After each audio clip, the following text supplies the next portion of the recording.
Girl with tears in her eyes whispered, "I feel invisible." What the biker did touched everyone. In the quiet, sun-baked town of Cottonwood, Arizona, where dust danced in the afternoon heat and silence hung heavier than the desert air, lived a little girl named Ruby Callahan. At just 9 years old, Ruby carried a weight no child should, loneliness so deep it echoed in her hollow eyes. Her father, once full of laughter and lullabies, had vanished behind bottles of whiskey. He still lived under the same roof, but his presence was ghost-like, distant, angry, or simply gone. Ruby learned to tiptoe through life, making meals from stale bread and canned beans, washing her own clothes in the sink, and pretending she didn't mind eating dinner alone, again. No one noticed. Not Kevin Rothman, who ran the corner market and always gave neighborhood kids free candy, except Ruby because he never saw her as one of them. Not Mrs. Langley from the church, who organized food drives but never asked why Ruby's shoes were too small or why her backpack was always empty. Even the school counselor chalked up her silence to shyness. One sweltering Tuesday, Ruby stood outside Rothman's grocery, clutching 2 crumpled dollar bills, her entire week's allowance. She'd saved it for a single apple and a granola bar, but when she stepped inside, Mr. Rothman frowned. "You sure you got enough for that, honey?" His tone wasn't cruel, just dismissive, as if she didn't belong. Tears welled in her eyes. She turned and ran. She collapsed on the curb, knees pulled to her chest, whispering through trembling lips, "I feel invisible."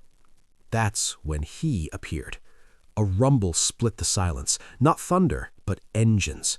A black Harley rolled to a stop. Off stepped Connor Hayes, tattoos snaking up his arms, leather vest patched with skulls and wings, beard rough like sandstone. To most, he was terrifying. To Ruby, he was just another stranger who'd walk past. But he didn't. He crouched beside her, his voice softer than gravel. "You okay, kid?" Ruby shook her head, too ashamed to speak. Connor didn't ask questions, didn't judge. He simply stood, walked into the store, and returned with a paper bag full of food. Peanut butter sandwiches, juice boxes, apples, even a chocolate bar. He handed it to her. "You're not invisible," he said, meeting her eyes. "Not to me."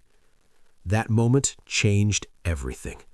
Connor wasn't just any biker. He was part of the Hells Angels chapter out of Flagstaff. And though the world saw them as outlaws, Connor saw Ruby as someone worth protecting. He told his brothers about her, about how a whole town could look right through a hurting child. Warren "Bear" Griffin, the club's president, a mountain of a man with a voice like cracked timber, took one look at Ruby's photo and said, "We got her." What followed stunned Cottonwood. Every Tuesday and Friday, a different biker would show up at Ruby's school with lunch. On Sundays, they'd bring groceries to her porch, quietly, respectfully. They fixed her bike, replaced her broken window, and even showed up at parent-teacher night when her dad didn't. The town whispered, "She's being groomed. That's not safe. Those men are criminals." Social worker Patricia Walsh filed a report. Sheriff George Brennan questioned Connor twice. But when investigators dug deeper, they found something unexpected. No record of abuse, no ulterior motive, just consistent, unwavering care.